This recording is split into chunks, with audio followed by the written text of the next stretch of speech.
Hello and welcome to Indus News live from Islamabad. I'm Jawad Tehami and these are the headlines.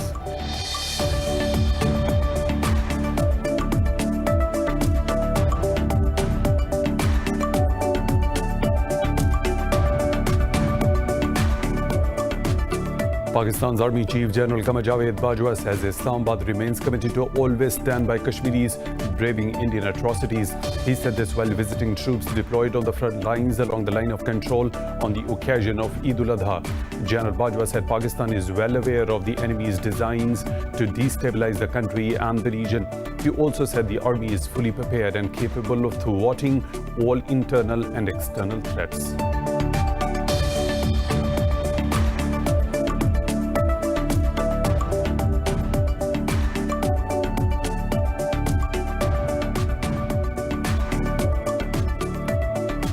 Pakistan and some other South and Central Asian countries are celebrating Eid al-Adha with religious fervor today.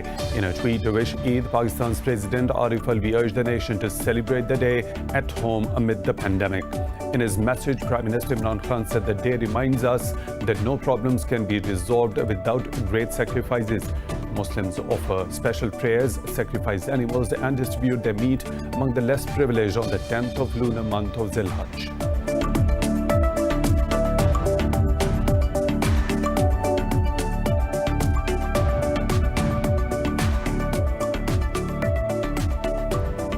Iran says it has arrested the head of a US-based terrorist group accused of carrying out attacks inside Iran. The state television said Jamshed Sharmahad was leading armed and sabotage operations in the country.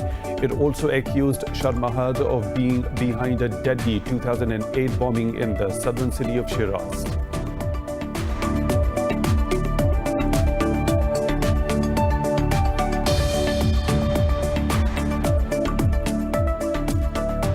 India has reported yet another record number of COVID-19 daily cases with over 57,000 testing positive in the last 24 hours. The country's death tally has risen by 764 to over 36,000 with nearly 1.7 million cases. In Pakistan, the death count has reached 5,951 with over 278,000 confirmed cases. Meanwhile, Mexico has overtaken the UK to log the world's third highest COVID-19 death toll of 46,688. The worldwide number of COVID-19 deaths has exceeded 678,000 with over 17.5 million infections.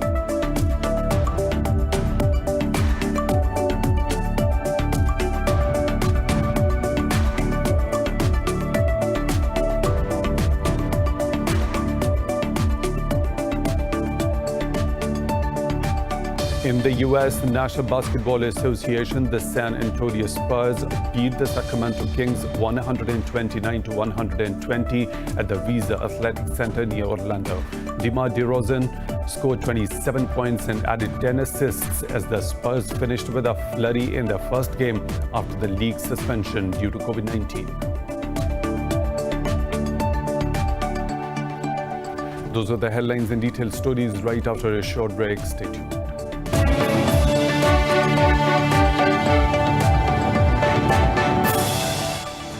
Welcome back, and now for the news in detail. Pakistan and some other South and Central Asian countries are celebrating Eid al-Adha with religious fervor today. In a tweet to wish Eid, Pakistan's President Arif Alvi urged the nation to celebrate the day at home amid the pandemic. In his message, Prime Minister Imran Khan said the day reminds us that no problems can be resolved without great sacrifices. Muslims offer special prayers, sacrifice animals, and distribute their meat among the less privileged on the 10th of lunar month of Zilhaj. This year, Muslims are faced with unusual circumstances due to COVID-19 as they are unable to hold large gatherings in mosques. Smaller gatherings following strict protective measures were held in numerous countries including Kyrgyzstan, Afghanistan, Bangladesh and India. Worshippers wore face masks while offering prayers and in place of hugs relied on elbow taps and waves.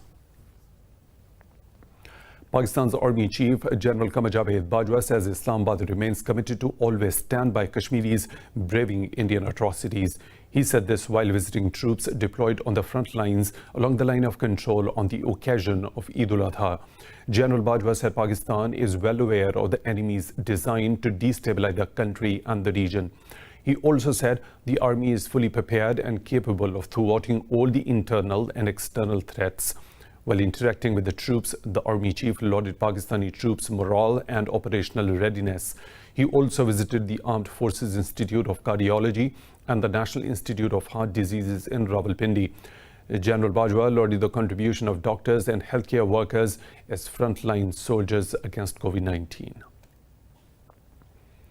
Tehran says it has arrested the head of a US-based terrorist group accused of carrying out attacks inside Iran. The state television said Jamshed Sharmahad was arrested during a complicated intelligence operation. It said the militant was leading armed and sabotage operations in the country. It also accused Sharmahad of being behind a deadly 2008 bombing in the southern city of Shiraz. The US has imposed sanctions on a Chinese government entity and two officials, accusing them of human rights abuses. The Treasury Department identified the company as the Xinjiang Production and Construction Corps. It said former party secretary of XPCC Sun Jinlong and deputy party secretary Peng Jiroi have also been blacklisted. This comes a week after the US closed the Chinese consulate in Houston, with Beijing retaliating by shuttering Washington's consulate in Chengdu. The Treasury also issued a license to block XPCC subsidiaries until September the 30th. President Donald Trump says the US is working on a new nuclear non-proliferation treaty with Russia. Speaking in Florida, Trump said it will be great if Washington and Moscow can reach an agreement soon. In July, Russia and the US held consultations on arms control and disarmament. The only arms control treaty between the two countries, the New START, is set to expire in 6 months. That agreement jots down details of the amount of nuclear weapons each party can hold. Russian President Vladimir Putin has warned of a fierce arms race if this treaty ends. Mexico has overtaken the UK to log the world's third highest COVID-19 death toll of 46,688. In the US, more than 60,000 people have tested positive for the virus and over 1,300 lost their lives in the last 24 hours. The worldwide number of COVID-19 deaths has exceeded 679,000 with over 17.5 million infections. This report has more. The new coronavirus is ravaging the Americas, dashing all hopes of reopening the economy anytime soon. The U.S. reported almost 25,000 deaths in July alone, while the country's overall death count has exceeded 153,000, with nearly 4.6 million cases. Peru has prolonged its lockdown to over half of its regions after registering the highest daily number of new infections since late May. Meanwhile, Mexico has registered 688 additional deaths and a record 8,458 new cases. If we've overtaken them, it's going to be even harder to diminish this pandemic that's hitting us hard. We have to protect ourselves as much as possible to avoid spreading it from one person to the next. Europe is gripped by fear as Spain reports the second day of 1,000 plus coronavirus infections, the highest since the nation lifted its lockdown in June. Over in the UK, lockdown measures have been reimposed in Northern England following a surge in cases. Today, I'm afraid we're postponing those changes for at least a fortnight. That means until the 15th of August at the earliest, casinos, bowling alleys, skating rinks and the remaining close contact services must remain closed. Indoor performances will not resume. Pilots of larger crowds in sports venues and conference centres will not take place, and wedding receptions of up to 30 people will not be permitted. Australia's second most populous state, Victoria, has reported close to 400 infections in the last 24 hours and 3 deaths. In mainland China, 45 more have contracted the virus, down from 127 the day before. South Korea, meanwhile, has seen another jump as it reports 31 new cases, up from 18 yesterday. India has recorded the steepest spike of over 57,000 cases in a day, taking the toll to almost 1.7 million. Health Ministry says in July alone, 1.1 million people contracted the virus. It says 764 more died overnight, raising the death toll to over 36,500. The ministry said cinema halls, entertainment parks, bars, theaters, and other social gathering places will remain closed till August the 31st. U.S. Special Inspector General for Afghanistan Reconstruction says the country is headed for a humanitarian disaster. In its recent report, the U.S. watchdog said Afghanistan lacks required medical equipment to treat COVID-19 patients as the virus continues to spread. It said the pandemic is pushing millions more Afghans into poverty as 32 million people face food insecurity. The report said only 300 functional ventilators are available in the country. It also predicted that Afghanistan has likely entered the recession with the economy set to shrink 3 to 10% in 2020. Afghanistan's Ministry of Public Health has reported at least 37,000 new COVID-19 cases and over 1,270 deaths. Turkey says it has killed 6 fighters of the Kurdistan Workers' Party in northern Iraq. The National Defense Ministry said the military carried out operations backed by air power in the Gara region. The ministry said Turkey will continue to destroy weapon caches and shelters used by the terrorists. It said over 400 Kurdish militants have been killed in northern Iraq in the past 6 months. Turkey holds the PKK responsible for the deaths of some 40,000 people in a 30-year conflict. A soldier in the Eastern Democratic Republic of Congo has shot dead at least 12 people and wounded 9 in a drunken rampage. Governor of the province, Theo Kasi, said authorities are still looking for the gunman. The protesters blocked the highway, displaying 12 bodies wrapped in funeral shrouds. Military spokesperson Captain Dieudonné Kasareka said an army delegation and a UN team is in the area to calm the protesters and negotiate with them. In Zimbabwe, security forces have cleared people off streets and forced shops to close in the country's capital, Harare. The decision has been taken a day before planned anti-government protests during the worst economic crisis in more than a decade. Activists have called for street rallies across the country over corruption in the government and economic hardships. Earlier, Zimbabwe's President Mnangagwa said the protest will constitute a rebellion by the opposition. In central Harare, anti-riot police patrolled on foot and in trucks, telling people to leave. Many people were killed during a crackdown on the last major anti-government protests in January 2019. The UK and France say they have intercepted a record number of migrants attempting to cross the English Channel over the past 2 days. British authorities said 202 migrants were intercepted by the UK border forces in 19 separate incidents, while France rescued 25 migrants during 2 operations. France's Maritime Prefecture said that it rescued an additional 58 migrants today morning. This beats the previous record established earlier this year when 220 migrants were rescued over a 48-hour period. The migrants were primarily citizens of Yemen, Iran, Sudan, Iraq, Eritrea, Kuwait, Egypt, Chad, and Mali. Russia's direct investment fund says 100% of the volunteers in its vaccine trials have created immunity against the coronavirus. In an interview, head of Russia's direct investment fund, Kirill Dmitriev, said the immunity developed 21 days after receiving the first dose. Dmitriev said the immunity doubled after the batch received the second dose. He said Moscow will be publishing its findings in August. Dmitriev said the scientists did not rush to be the first, but were focused on protecting people in Russia. RDIF head said more than 20 countries have shown interest in buying the Russian cure. China has rejected the U.S. allegations of hacking its government-targeted biotech firm Moderna to steal data about the coronavirus vaccine. In a briefing, Foreign Ministry spokesperson Wang Wenbin said the U.S. accusations are baseless and lack evidence. He said Beijing does not engage in technology theft. Wang said China is leading the world in vaccine development for COVID-19. He said Beijing is more concerned about the use of hackers to steal Chinese technology by certain countries. Earlier, the US indicted 2 Chinese nationals for allegedly hacking defense contractors and coronavirus researchers. More stories to follow, but right after this short break.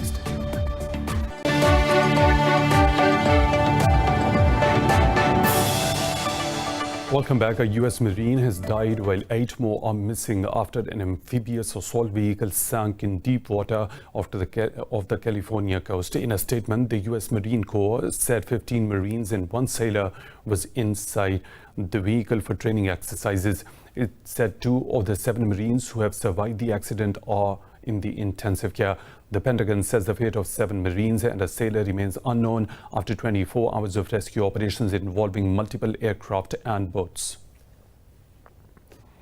7 people, including a U.S. lawmaker, have been killed in a mid-air plane collision over in Alaska. In a statement, Alaska state troopers said there were no survivors. It said a Republican state lawmaker, Gary Knopp, was piloting one of the aircraft. Troopers said the other plane was carrying 4 tourists, a guide and a pilot. The Federal Aviation Administration and National Transportation Safety Board says they are investigating the incident. The U.S. Department of Justice has charged 3 persons in the celebrity Twitter accounts hacking case. The hacked accounts included former President Barack Obama, billionaire Bill Gates, and Tesla chief executive Elon Musk. The FBI said Mason Shepard has been charged with conspiracy to commit wire fraud, commit money laundering, and the international access of a protected computer, while Nima Fazli was charged for aiding and abetting. Details about the third individual were not released by the U.S. officials because he is a minor. In a statement, Twitter said it appreciated the swift actions of the law enforcement. The hack was carried out after stealing the credentials of Twitter employees with access to internal systems. At least 16 people have been killed in flash floods following torrential rains in Afghanistan's eastern Nangarhar province. A spokesperson for Nangarhar governor says 4 others have been injured. He said victims, including 15 children and a woman. The chairperson said all the 16 were killed in the Kunnar district of the province. He added dozens of houses have been damaged in the floods. Pakistan's military has felicitated the People's Liberation Army of China on its 93rd Founding Day anniversary. A delegation led by Beijing's defense attaché at Chinese embassy in Pakistan, Major General Chen Wenrong, visited the Inter-Services Public Relations Directorate in connection with the celebrations of the anniversary. Major General Iftikhar welcomed the delegation on behalf of Pakistan's Chief of Army Staff General Qamar Javed Bajwa. He conveyed compliments from the Army Chief and all ranks of armed forces, all ranks of the PLA. In his message, General Bajwa said the Pakistan Army and PLA are the key components of Pak-China strategic relations. He said Pakistan's military is proud to be brothers in arms with the PLA. China's defense attaché said the military relations between China and Pakistan have strengthened over the years. Chinese ambassador to Pakistan, Yao Jing, said Pakistan and China will work together to ensure stability and peace in the region.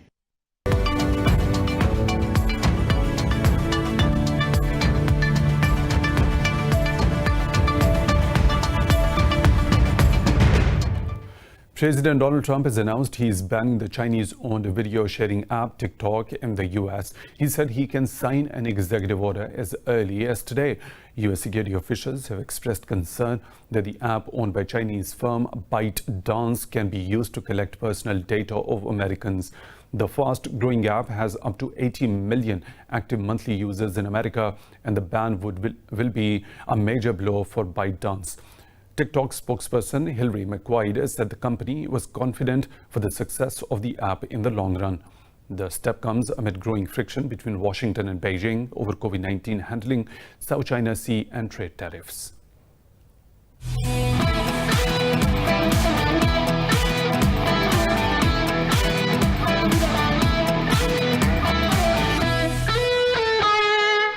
In the U.S. National Basketball Association, the San Antonio Spurs beat the Sacramento Kings 129-120 at the Visa Athletic Center near Orlando. San Antonio started the game with the hot hand, building a 16-point lead before settling for a 43-30 advantage at the end of the first quarter. The Kings roared back eventually with a 65-64 lead at intermission. DeMar DeRozan scored 27 points and added 10 assists as the Spurs finished with a flurry. This was Spurs' first game after the league's suspension due to COVID-19.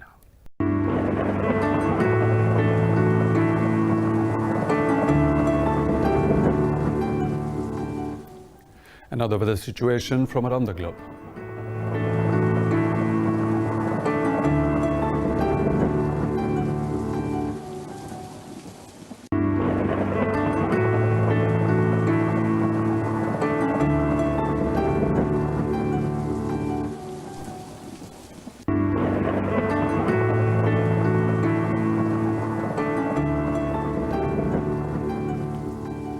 And that is all for now. For the latest updates, you can follow us on social media at Indus News.